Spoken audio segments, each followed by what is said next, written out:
Hi, and welcome to the Equine Wellness Channel. Let's celebrate the horse's body, mind, and spirit. I'm your host, Nicole Burkholzer.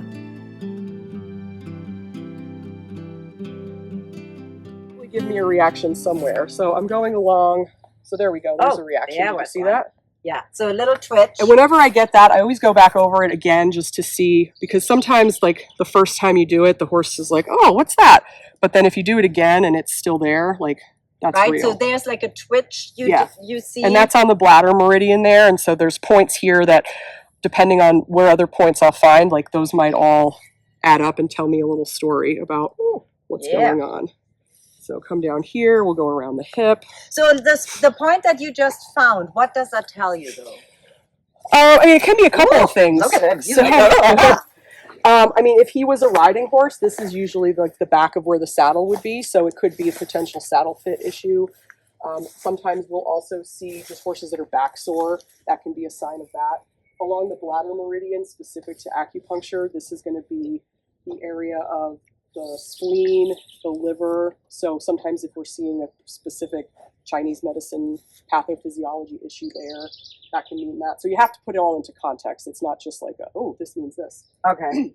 So that's again, right? Holistic. We got to see the big look picture. at everything. So this is another point down here that can be a stomach issue. I also see this one a lot if they have a saddle, like a girth fit issue. So they'll react pretty. And sometimes they'll react just like you saw, a little twitch. Sometimes they literally will strike out and like try to kick me. So you want me to do the other side as well? You want to go over here? And yeah, so if a horse is having an issue, so a lot of times if a horse has a problem with their front foot, I'll get a lot of reactions up in here.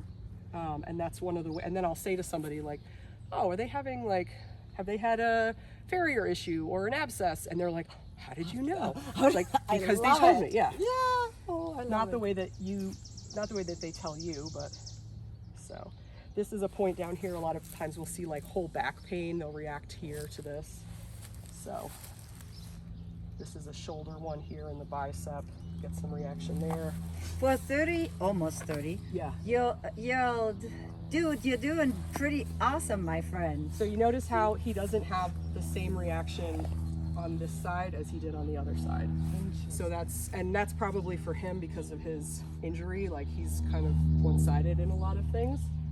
But we're getting a little bit there. Yeah. So, but I feel almost like, so when he does the head shake right now, so this is just my take. Yeah. When he does that, by you touching that, I feel he has a release. This is not about flies, right? Oh yeah, no. There's like almost, so I believe sometimes that when I call it like when we bring our intention and attention to something, it helps him connect it, actually for him to go like, oh, and then he, in that moment when you bring your attention, he's like, oh, I can let that go. So it could actually be that even that point just sometimes it doesn't need a whole itself.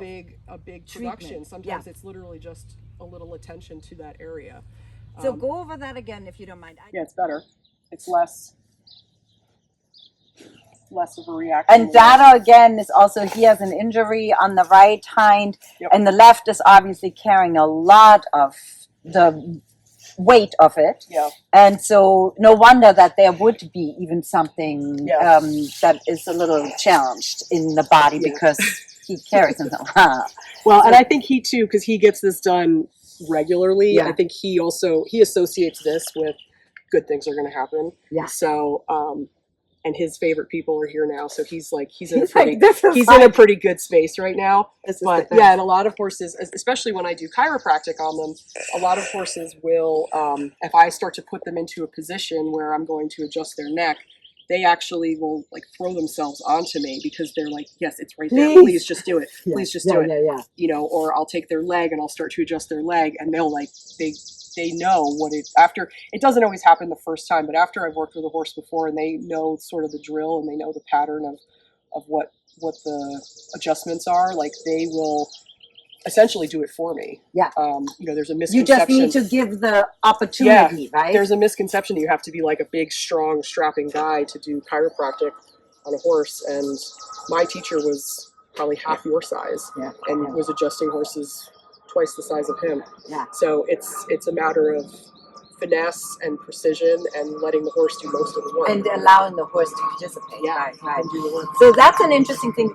You know, I have a big pet peeve with people. I work with a lot of people who are practitioners and who work with horses, and when people will say like, oh, and when I do this, how do they always say like, yeah, and then I did this to him, and then I did that to him, and I did that, and I always go like, I'm like, we do it with them. We by doing two. No horse likes to be done to. Nobody likes to be done to, really, right?